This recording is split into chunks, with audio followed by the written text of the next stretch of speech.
pass out if they need be.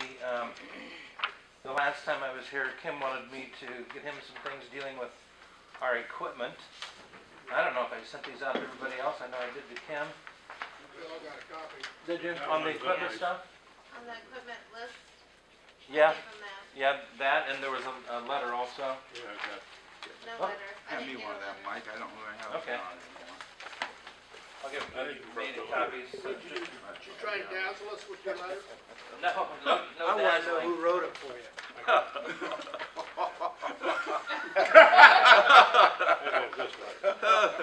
Low blow. He is a pistol, isn't he? What's the letter?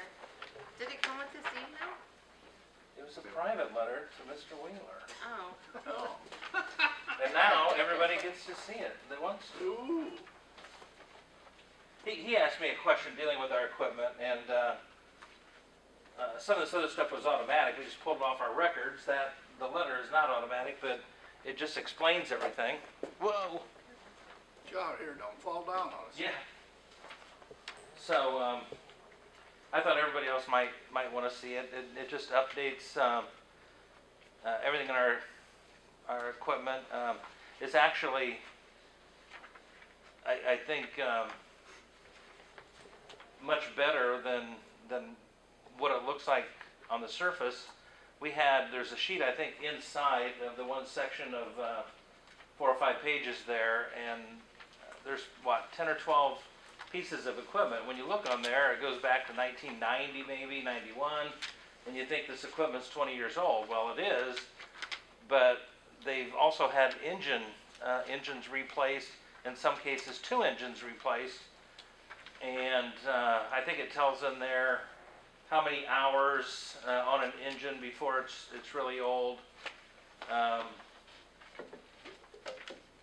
It should be in that section right there that you're in, I think, John. Maybe the second page or somewhere in there. Mike, before you get started, I asked Mike for a list of the equipment, the age and the mileage and everything, and he's done a good job of it. And George, I didn't mean to step on any toes as far as the commissioners. I just wanted an update because I'm more worried about the liability that the county's in when you start looking at equipment with the age of the backhoe being a 1978. Yeah. I just think these are things that we need to look at and address for upcoming CETA funds. And Yeah, and I sent the commissioners copies of everything that went out. The backhoe, we actually are going to replace that in, well, I'm going to come to the council and ask for additional money that we do have so that I can buy a backhoe in June. So that will. Tried to get rid of it already. Then we've got places to do things to do with it. We don't for a trailer, but we do for the backhoe.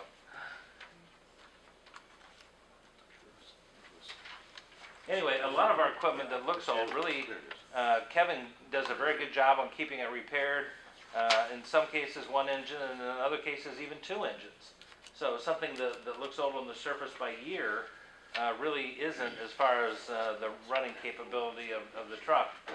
And when you're trying to put as much money out there on the roads and sealing and taking care of that kind of thing, this is what you have to do, you know, in your truck line sometimes. You just can't buy equipment and then have no work to do, you know. It wouldn't do us any good to have all new trucks, but we can't buy stone. So I think we've done everything the way we should. We do have a new truck on the way. They should be here probably in the next 15 days. We probably will be getting another one next year and a backhoe in hopefully in June or July this year. So I think things are moving along good, and we certainly are hoping to do a lot of sealing and possibly some asphalt work coming up. Lincoln Way.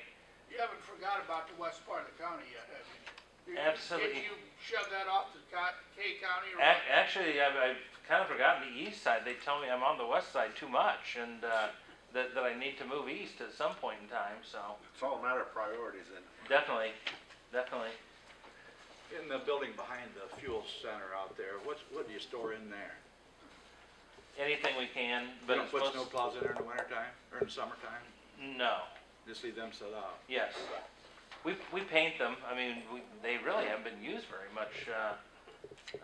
We've been able to use our underbody blades on a lot of the snow, but like last year, we went in there with some orange Rust-Oleum and painted everything. You know, we take care of it and it lasts. So, yeah, they're in line. They're sitting in I a... saw them, I didn't know where you put them in the summer. No. What about your chipper spreader? I see it's getting right up there. It is. And I just talked with Kevin about that. There's only a few really moving parts on that thing, and we replaced a lot of those last year. And he says it's in good shape. It's old, but it does its job, and as long as it keeps doing that, we don't have to put too much money into it. But I am looking at the replacement of either the Great-All or that in 2 years. Both of those are really hard-working machines that do a lot for the county highway. And maybe the Great-All is even ahead of the chipper spreader. So as long as we take care of that, which has less moving parts on it, it'll probably be the Great-All in 2 years, and then the chipper spreader after that.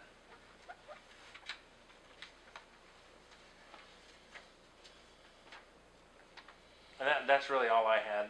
Didn't know if there was any questions about it. Did you want to address the wheel tax issue while you Sure. had the food? Yeah. I knew you wouldn't say no. No. You know, a couple of things on that. One, when we started with this thing, Senate was going to tie the wheel tax to whether you were going to get any of this money or not. This time that didn't happen, but I think that it will. This is only a 2-year program if the money's there. And if anybody remembers the history of money that the highway gets through MVH, we've had a lot of places, the Hoosier Lottery funds, you know, at one time, and the toll road, and all these things end, and a couple years later, you're sitting there with no money again. And I thought it was a real good idea to tie it to the wheel tax, because I believe that the senators and representatives are correct. There's everybody goes to them and say, you know, approve new taxes and do this, and risk, you know, how long you're going to stay in office. And they say, but we have a place for you guys, you know, meaning the home counties, to do some work on your own. There's places where you can raise your own money, and that's through the wheel tax. If you're not going to do that, then we're not going to help you. And there was something like 44 to 46 or so counties that hadn't done any of that, that had a real good chance of not getting any money at all this year. And the way it looks right now, I think you're going to get about 26% of whatever your total MVH take is every year. And one of those things that it shows in a lot of our reports that we see, it shows that we get $1,500,000. We've talked with Jen about that. I've talked with different people in charge of that to find out where that number came from, because we think it's $1,900,000, and that difference of $400,000, 26%, you know, it's $100,000 to us. So we're working on that also for what is supposed to happen.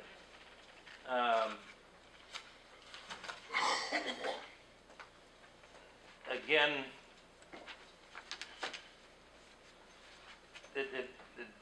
I think I sent you guys a letter showing you what we can do at the 40% level, which is where we're at right now at $10. And then I think I showed you what we can do if $2.50 is added, which puts us at the 50% level, which is where we thought the whole thing was going to go through the Senate, and what we can do. At that point, when we get up to the 50% level, just by adding $2.50, which might be $5 per family if you could figure there's 2 cars per family. For doing that, all of a sudden, we can start taking gravel roads and making them hard surface. We can start going into subdivisions that really need to have something done and paving those. You do not want to put chip and seal in a subdivision. You can't make turns, and believe me, if you want phone calls, people walking out to their mailbox on a sticky day, anybody that's been around chip and seal, you're going to have it all over your shoes, you're going to have it all over your dogs. And George knows exactly what to put on dog paws to clean them of ceiling asphalt or whatever. But you do not want that in a subdivision. You really need to pave it. And I've had different programs in the past where we will do 3 to 4 subdivisions each year in asphalt. Now, we're still going to keep up our sealing program. We're still going to do some milling. We've got 3 or 4 roads ready right now that we've milled in the off season using our own equipment, not a milling machine, that we're ready to double seal. So, and I'll go from that and show you, you know, I think you saw the letter, what happens if it goes up to 100% or an additional $15 from where we're at now, or $30 per family, let's say, and what can get done for $1 million. And it's a tremendous jump from what can be done, you know, at the 50% level. But fairly, you know, obviously I would love to see that, because the people in this county would see an enormous amount of things done. Lincoln Way, finishing that in asphalt, getting into the subdivisions, finally getting some of these gravel roads not paved but double sealed, hard surface. Continue on what we're doing, better signage that we can hardly afford right now. All of those things, equipment that we're going to have to deal with. And one of these days, I don't know if they're going to continue. When they say you've got a 2-year program and it might be gone, every time they've done this, it's been gone, and then we're left with nothing. So anything we add to the wheel tax now, it's there for us when nobody else will have it, and they're going flat because there is no money. At least we have this to fall back on and keep it up for the people in Whitley County. So. Now, will all this, if you get this extra funding, will all this extra work require additional labor? No. No.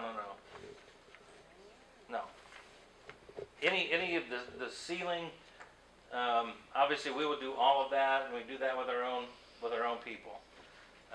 The asphalt work, obviously that's done through an asphalt company, and we have annual bids on that, and we get really good rates for that. So a lot of the additional work will be done through asphalt companies, which all we're doing is hauling the material, which we would do anyway. We don't have union groups do the trucking. It just costs too much more for the operation, so we get in there and do that ourselves. So no, we would not need any more people.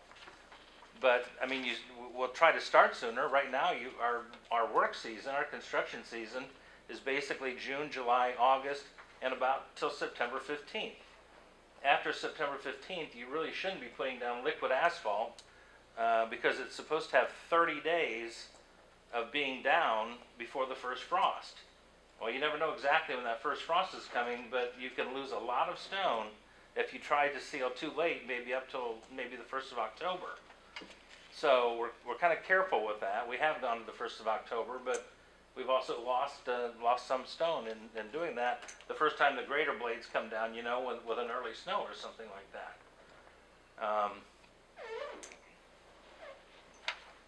Okay, your time's up.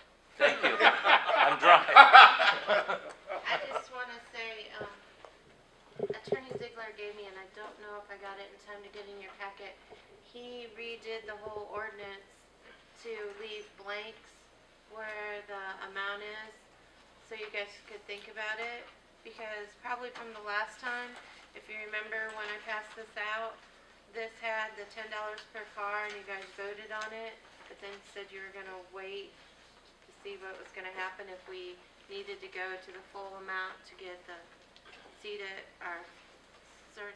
extra funding from the state. The amount. Yes. Okay, we need to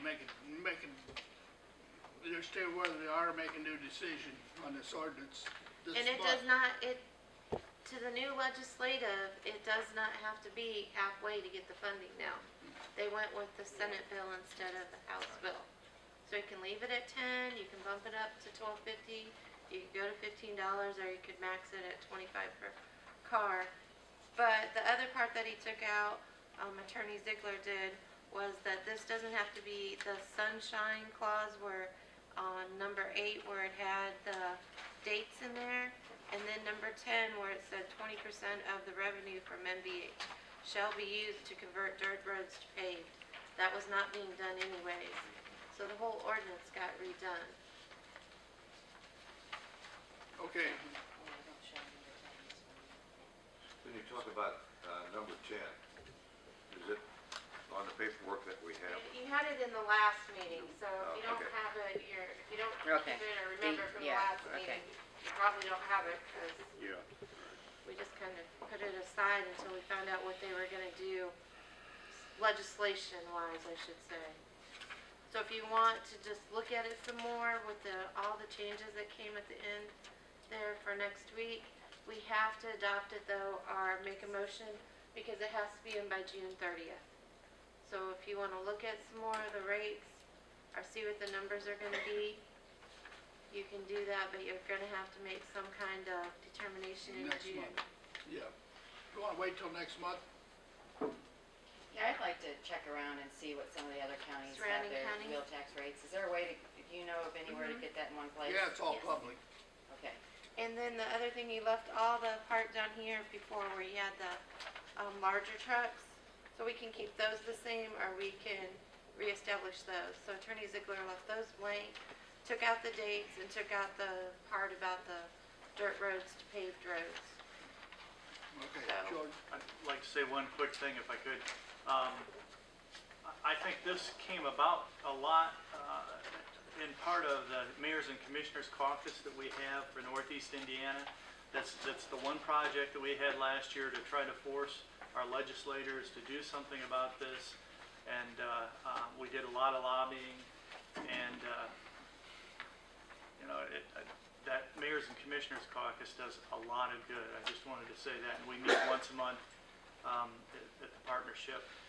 The one thing that they did tell us through the legislators is that if we don't take advantage of that wheel tax, that eventually, that's where we're going to have to get our monies. We've got to take advantage of what we've got before they're going to give us any more money. And I think that's why they wanted you to be at least the 50% or the $12.50 before they said, here, take this other funding. Because really, if the county hadn't done anything in their own, you weren't getting anything back anyways, but you guys were proactive in starting at $10, but you were below a lot of the other counties. So how much are they gonna take out of it? Yeah. And they do take money out of that bill, Of the wheel tax. tax? NDOT's 53% and counties 47. And then you gotta take the numbers he gave, and then the 1.9 is gonna be then, part of it's gonna be distributed to the incorporated areas of Columbia City, Busco, Larwell, and South Whitley. So it's just like the other MVH money, it'll go out to Okay, we'll make that decision next month. I think I could support 50%, but I couldn't 100, be my first gut reaction. We and need- I'll get figures. All right. Now, also, we need a motion to approve the minutes from last meeting. I so move. Move the second, all. I have Bob. a change. Oh, Under this is just one for you, Jen. In the matter of the Whitley County Extension, Mater gardeners should be master gardeners. Got it. Should I do my motion or just leave? well, I'll put with correction. all right. All in favor of the motion, say aye. Aye. Right. Opposed, same, all right. Now we gotta transfer